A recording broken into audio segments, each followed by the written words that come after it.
Hey, it's Dr. Kieran here. Welcome back, Brilliant Health Bosses. Today we're talking about coffee enemas. Enemas? Right, enemas. It's not a dirty word. It's a wonderful tool that you can use to heal and achieve brilliant health.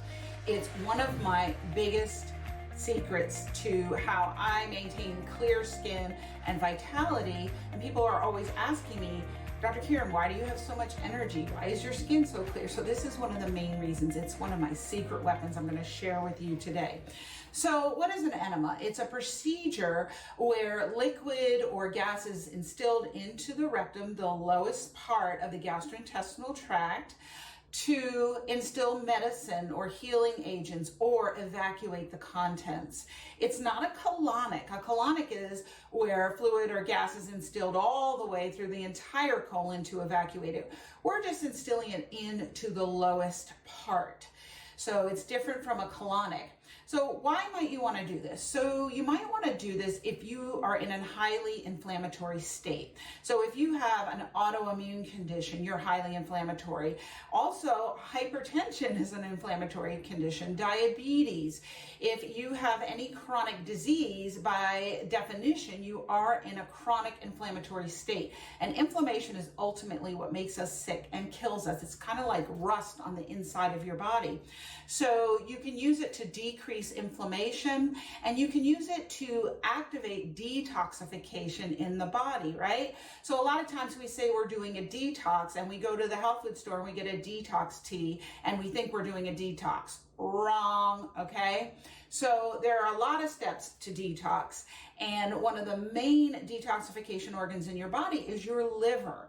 Right? So phases 1 and 2 of detoxification occur in the liver. Well, phase 3 occurs in the gastrointestinal tract. So the small intestine, large intestine. So you got to poop that stuff out. And so many people do not poop daily. I was talking with a woman yesterday who said she did not know for the longest time that it was normal to poop daily because she only ever pooped every 2 to 3 days and she thought that was normal. No, you're actually made to poop every time you eat. And if you're not doing this, you're backing up toxins in your body and your body's reabsorbing them. And that's contributing to any and every health problem that you have. So you got to get pooping. So a coffee enema is a great way to wake up your colon, get your detox streamlined. So phases 1 and 2 are going in your liver and it's dumping out into the gastrointestinal tract and it's going out in your stool. And then it's a great alleviation for constipation, right? So why is this? So coffee has not only caffeine, but theobromine and theophylline in it. And it helps to dilate the blood vessels, dilate the bile ducts in the liver that dump bile out into the gallbladder that then go into the gastrointestinal tract. So this is how your body gets rid of those toxins. And these agents also stimulate peristalsis in the gastrointestinal tract, which helps to push the stool out, and that's why it's a great constipation alleviator. And if you're not pooping every time you eat, you are constipated by definition. And most notably, it raises glutathione levels up to 700% in the liver. And glutathione really is vital for scavenging free radicals, which are those inflammatory components in your body that make you sick. So it's also important for detoxifying phase 2 in the liver. So you're getting rid of hormones there. And most of us are estrogen toxic. And if you have things like PCOS, heavy irregular painful periods, if you're perimenopausal, menopausal, you have a hormone imbalance by definition. So you want to get that stuff out. So ancient Egyptians used coffee enemas. And Dr. Lee Wattenbaum at the University of Minnesota, he's the one who demonstrated that coffee increased glutathione by up to 700%. So there are known compounds in coffee that are actually have anti-carcinogenic properties. And believe it or not, in the Merck manual, which in the early 1900s, actually up to the 1970s, was the kind of Bible for medical practitioners on treatments, listed coffee enemas in there as being a therapeutic tool, and it was removed in 1972 to make space for newer technologies. But it doesn't mean we should let go of tried and true treatments that are natural, that you can do at home, that have been used for thousands of years. So we're going to talk about that today. So there's some other literature that shows in 1932, there actually was an article in the New England Journal of Medicine that showed that coffee was used to treat bipolar disorder successfully. And in Uruguay, they used it to treat septic shock with up to a 90% success rate. And septic shock is almost always fatal, so that's very impressive. And Dr. Mayo, one of the founders of the Mayo Clinic in the late 1800s, used it in shock patients to treat them successfully. And a lot of times, like we talked about, not only septic shock is almost nearly fatal, but other types of shock are as well. And they used it in terminal patients to great success in the late 1800s, early 1900s. So this is a tool that's available to you to do at home. You're not going to hear about this at your regular doctor's office because we're not taught about it in medical school. And like you've heard me say before, if a pharmaceutical company doesn't make it and it's not a drug that you take or surgery that you have done, you're really not going to hear about these natural treatments from your doctor, because medicine is very far removed from that. And we can get into that in another episode. But suffice it to say, this is a gem of a tool that I'm going to tell you about. It's my secret weapon. All right, so let's get into it. How are you going to make it? You're going to start with distilled or filtered water. I like to use my reverse osmosis filter that also alkalinizes the water, because then you get the benefit of having alkaline water. Disease occurs in an acid state, and we want our bodies to be more alkaline. So using alkaline water can help. And you're going to take 4 cups of this, and you're going to pour it into your pot. Now let's talk about the pot that you're going to use. You are going to use a pot with stainless steel interior, not a pot with an aluminum interior. Aluminum is toxic to the human body. And you don't want to use Teflon either. It has PFOAs, perfluorooctanoic acid, and that's been associated with thyroid disease, kidney and liver disease, and testicular cancer. So don't use the non-stick type, stainless steel. And then you want coffee. You want high quality, organic, mold-free coffee. This is not necessarily the coffee that comes from your local coffee shop. So don't use regular supermarket coffee. You want to get a high quality coffee, and I'll put some links in the show notes so that you have some resources on where you can get this. And you want to put 3 heaping tablespoons. So that's a heaping tablespoon. I've already pre-measured this, so I'm just going to dump it into your pot. And then you're going to bring it to a boil, let it stay at a rolling boil for about 5 minutes, and then you're going to turn it down and let it simmer for about 15 minutes. As it comes to a boil, go ahead and turn down the temperature, or it will overflow. And sometimes I find I actually have to lift it up to let it cool enough so it doesn't overflow. And then I usually put the lid on so it can vent for about 5 minutes. I don't want to leave it completely off because then all the water can evaporate. But I leave it just a little ajar so that some of the steam can come off, because that can precipitate overflowing as well. And you let it sit for 15 minutes. Okay, it's been 15 minutes and it's all done. So turn off your stove and let it cool down. You can put it in the freezer to speed it up. This is what I do for convenience sake. I create a concentrated coffee and then I freeze it so that I can just pull it out when I need it and add water and go. That way I'm all ready without all this prep. When your coffee is done boiling and simmering and it's cooled down to room temperature, you're going to filter it with a fine stainless steel strainer. Do not use paper because you can get paper filaments in there, and a lot of coffee filters actually are bleached, and you don't want those chemicals going into your body. So you're gonna filter it directly into your enema bucket. And then once you've done that, you can customize it. I recommend starting out just with the plain coffee so you can see how your body reacts to it. You can get to know the benefits.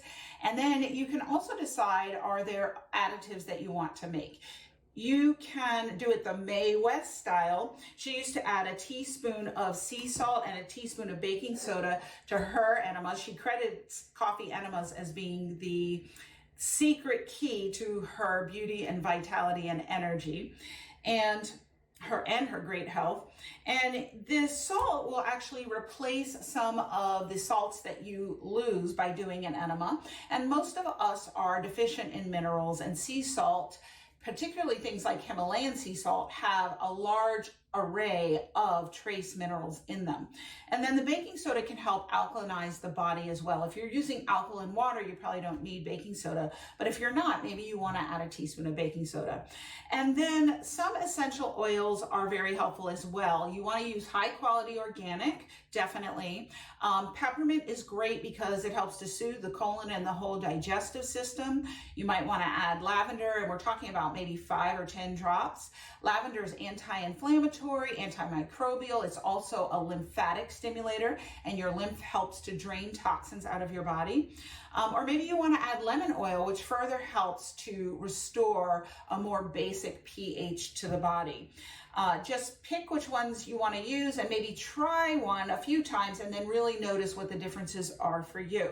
So next we're going to talk about instilling the enema.